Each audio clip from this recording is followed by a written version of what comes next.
जय श्री राधे कृष्ण दोस्तों, आप देख रहे हैं अपना YouTube चैनल भक्ति योग। जय श्री राधे कृष्ण।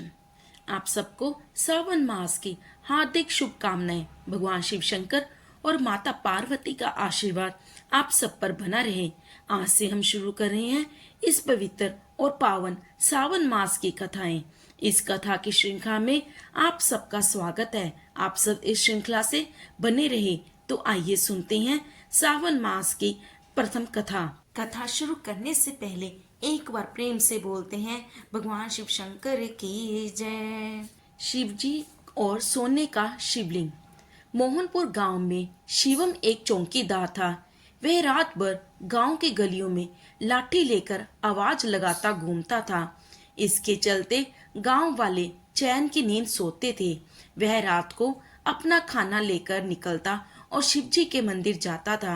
रात के समय जब पुजारी जी मंदिर बंद कर देते तब तक वह अपने काम पर निकल जाता था। एक दिन पुजारी बाबा ने उससे पूछा, शिवम, यहाँ सभी गांव वाले सुबह मंदिर आते हैं और तू रात को मंदिर आता है, इसके बाद मंदिर बंद होने तक बैठा रहता है। पंडित जी, जब तक मैं भगवान के दर्शन कर नहीं कर लेता मैं अपने काम पर नहीं जा सकता। दूसरा, जब तक भगवान बैठे रहते हैं मुझे गांव की चिंता नहीं। जब ये सो जाते हैं तब मैं गांव की रखवाली करने निकलता हूँ। पुजारी जी, तुझे इतना विश्वास है शिव जी पर? हाँ पंडित जी, मेरा विश्वास अटूट है। इसी तरह समय बीत रहा था। एक दिन मंदिर में एक सेठ जी आए और पुजारी जी से बोले, पंडित जी, मेरी कोई संतान नहीं, मैं भगवान भोलेनाथ की पूजा कराना चाहता हूँ। पंडित जी, सेठ जी की पूजा करवा देते हैं। भगवान ने चाहा तो तुम्हें अवश्य संतान की प्राप्ति होगी, लेकिन उसे मंदिर में दर्शन करने अवश्य आना।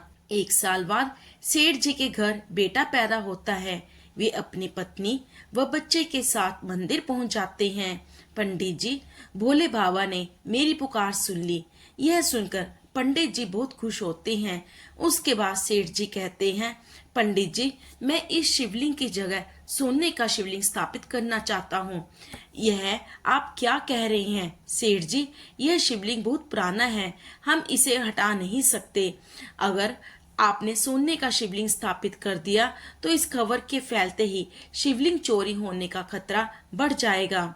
सेठ जी बोले, लेकिन पंडित जी, मैंने निर्णय कर लिया, आप कोई उपाय बताइए। पंडित जी बोले, ठीक है, मैं गांव वालों से सलाह करके आपको बताऊंगा। आप 2 दिन बाद आइए। रात को पंडित जी शिवम से बात करते हैं। शिवम बोला, पंडित जी, आप चिंता ना करें, भोलेनाथ पूरे संसार की रक्षा करते हैं, क्या अपने शिवलिंग की रक्षा नहीं कर पाएंगे? आप एक काम कीजिए, सेठ जी से कहिए इस शिवलिंग को ही सोने से मड़वा दे।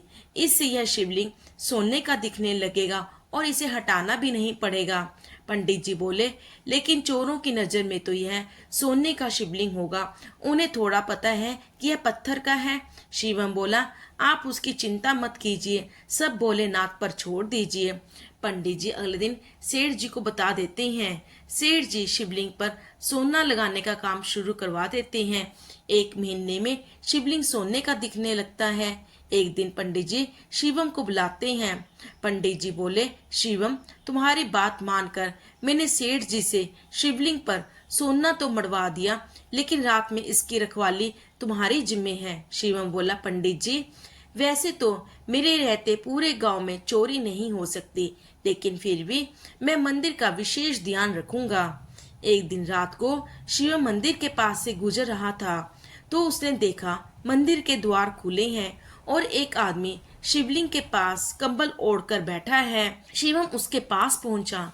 शिवम तू बोला, तू कौन है और मंदिर का द्वार कैसे खोला? चोर है क्या तू? आदमी बोला, नहीं, मैं चोर नहीं हूँ, मैं केवल यहाँ सोना हटाना चाहता हूँ, तुम इस सोने को ले जाओ। शिवम बोला, क्या मतलब, इस सोने को क्यों हटा रहे हो? आदमी बोला, यह सोना तुम्हारे कारण लगा है, इसलिए मैं चाहता हूँ कि यह सोना तुम ही ले जाओ। शिवम बोला, आप कौन है और ऐसा क्यों बोल रहे हैं? तब वह आदमी भगवान शिव के रूप में प्रकट होते हैं। शिव जी बोले, मैं और मेरे भक्तों के बीच में यह सोने की दीवार खड़ी कर दी है। मेरे भक्त जो भी श्रद्धा से अर्पण करते थे वे इस सोने पर ही रह जाता है, मुझ तक नहीं पहुंच पाता और ना मेरे भक्त मेरे दर्शन कर पा रहे हैं। शिवम यह सुनकर भगवान के पैरों में गिर जाता है। शिवम बोला, मुझे माफ कर दीजिए, मैं अज्ञानी समझ नहीं पाया, आप तक जल भी चढ़ा नहीं पाया। अब मैं इस सोने को हटा देता हूँ। यह कहकर शिवम उस सोने को हटा देता है। भगवान शिव उसे आशीर्वाद देकर अंतर ध्यान हो जाते हैं। सुबह जब मंदिर खुलता है तो पंडित जी यह सब देखकर शिवम से पूछते हैं। शिवम उन्हें सारी बात बता देते हैं। पंडित जी उस समय सेठ जी को बुलाते हैं। सेठ जी बोले, भगवान मुझे माफ कर दीजिए, मुझसे बड़ी भूल हो गई। अपनी जिद के कारण मैंने आपके पूजा में बाधा डाली। उस दिन से उस मंदिर में पहले की तरह पूजा होने लगी। सेठ जी ने वह सोना गरीबों में दान कर दिया। यह कहानी ये दर्शाती है कि सच्ची श्रद्धा और भक्ति धन या भौतिक वस्तुओं से बढ़कर है। यह कहानी दिखाती है कि भगवान शिव को सच्चे हृदय से याद करने और उनकी पूजा करने से भक्त को वास्तविक सुख और शांति की प्राप्ति होती है, चाहे उसके पास भौतिक संपत्ति जितनी मर्जी हो चाहे ना हो। भौतिक वस्तुओं का त्याग कर हमें भगवान की भक्ति में लीन होना चाहिए और भगवान शिव को सच्चे हृदय से याद करना चाहिए। सच्ची श्रद्धा और भक्ति धन से बढ़कर है। भोलेनाथ भगवान कथा कहने वाले, सुनने वाले और हुंकार भरने वाले सभी भक्तों पर अपनी कृपा सदैव बनाए रखें। एक बार प्रेम से बोले, ओम नमो शिवाय। भगवान शिव आप सबकी मनोकामनाओं की पूर्ति करें। धन्यवाद। आपका दिन मंगलमय हो।